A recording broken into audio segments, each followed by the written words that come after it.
Tonight's topic is justice and equitability. Equity.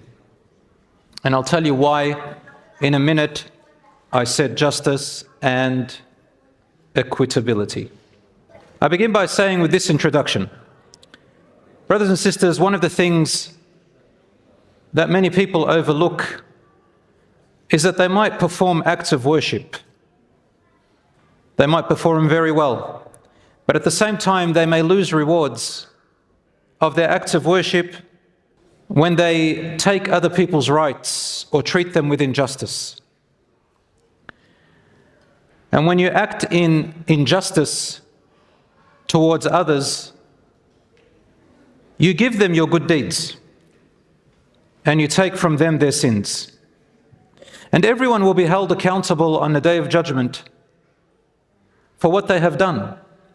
Allah may forgive His rights because it's between you and Allah, but Allah does not automatically forgive the rights of others whom you and I may have violated knowingly. The only way is that for others whom we have violated their rights, done injustice to them, only they can free you or myself on a Day of Judgment if they forgive us. So be careful about the rights of people, even the animals. And we have to know that not even an atom's weight of good deeds or bad deeds, justice or injustice, fairness or oppression is going to be ignored on the Day of Judgment. The rights of all beings and the system of the entire universe, which Allah created, is based on justice and equitability. In Arabic, justice and equity is called al-adl and al-qist. Justice and equity is adl and qist. These are the two words that appear in the Quran. And al-adl, which means justice, is repeated at least 27 times in 27 different passages in the Quran.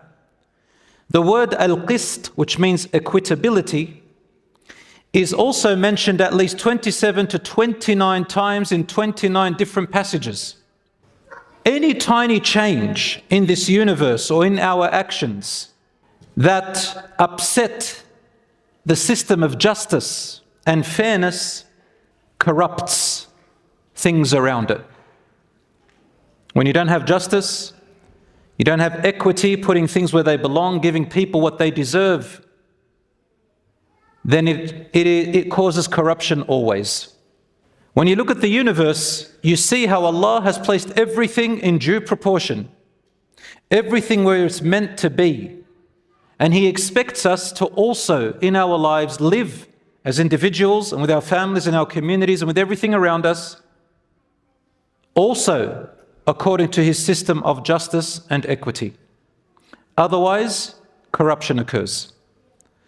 Allah says in the Quran, in this particular verse which I want to recite, it's a verse which the Prophet, peace be upon him, advised us to teach every single one of our children as soon as they are able to memorize and comprehend.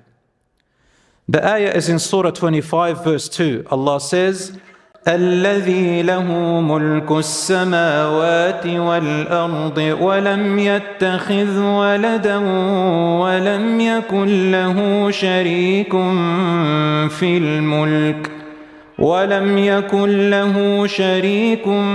الملك وخلق كل شيء فقدره تقديرا. Allah says, He to whom belongs the kingdom of the heavens and the earth, who has taken to Himself no son, nor has He taken any partner in His kingdom, who created everything and then ordained it in due proportion, or He has appointed an exact measure for everything, or determined its exact destiny. All these are the meanings, to mean a perfect balance and justice.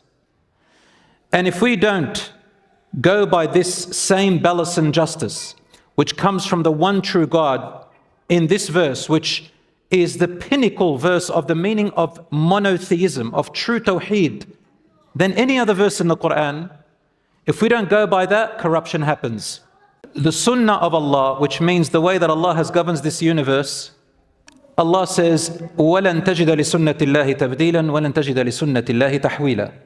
You will never find any change or alteration to the way Allah created the system of this universe in our lives.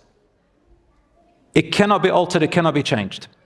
And Allah insists that everybody falls into that system, otherwise injustice, corruption, and terrible atrocities happen.